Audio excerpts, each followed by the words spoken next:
Thank you, PS Biako. Your Excellency, the Right Honorable Prime Cabinet Secretary, Dr. Musalia Mudavadi,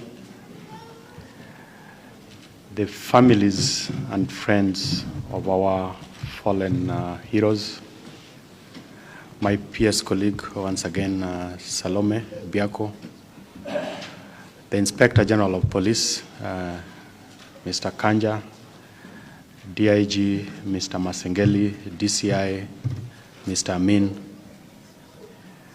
the Secretary, Administration and Accounting Officer, the National Police Service, Madam Banis, all the other senior officers from various services, including the Kenya Prison Service, colleagues, ladies and gentlemen, good afternoon.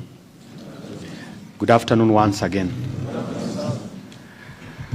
Excellency, today is another solemn occasion that we gather here for the 6th year in a row to honor our sons and daughters who've given selfless service to this country, just to keep our country safe.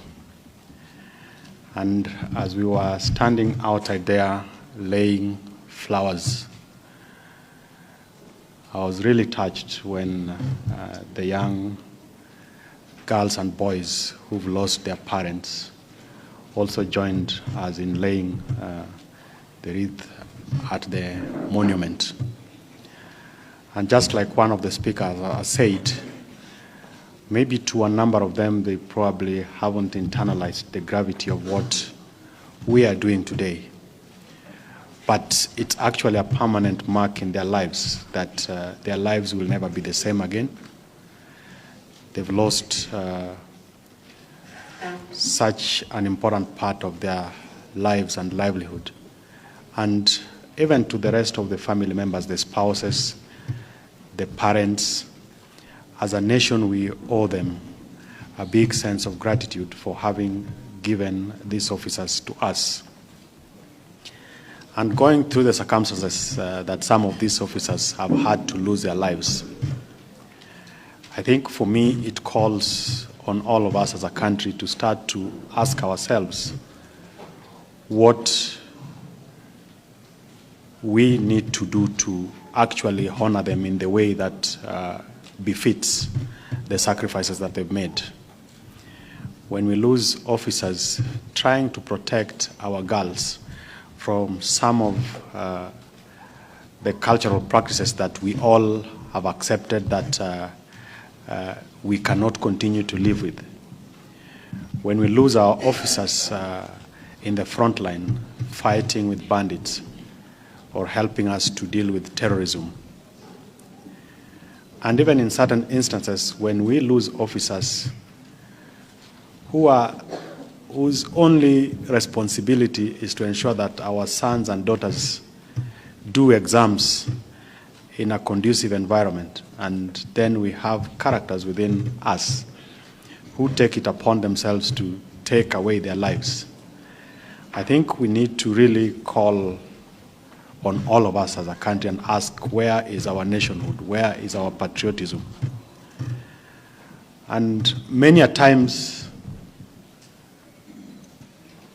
as a country, we easily blame the police officers, our prison officers, as they try to do their work, and they do it diligently. We rarely stop to ask what our contributions are in keeping this country safe and also in advancing some of the things that we hold dear as a country. And therefore, as a PS within the ministry that is responsible for keeping the country safe, that is responsible for making sure that we do the best. His Excellency the President made certain commitments, and we are following through on those commitments. There were a number of recommendations, and part of those recommendations from the task force that was chaired by the retired Chief Justice Maraga included how to look after our fallen heroes.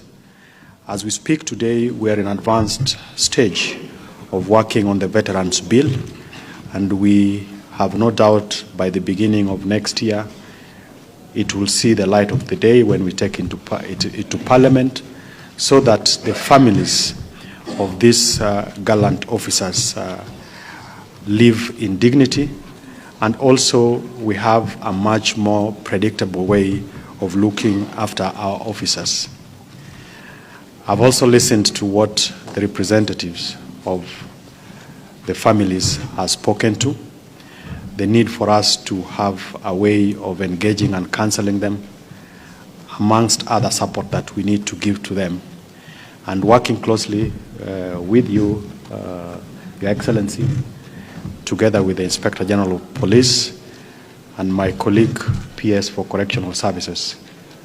We will ensure that we give them the support and the dignity that is befitting of the families.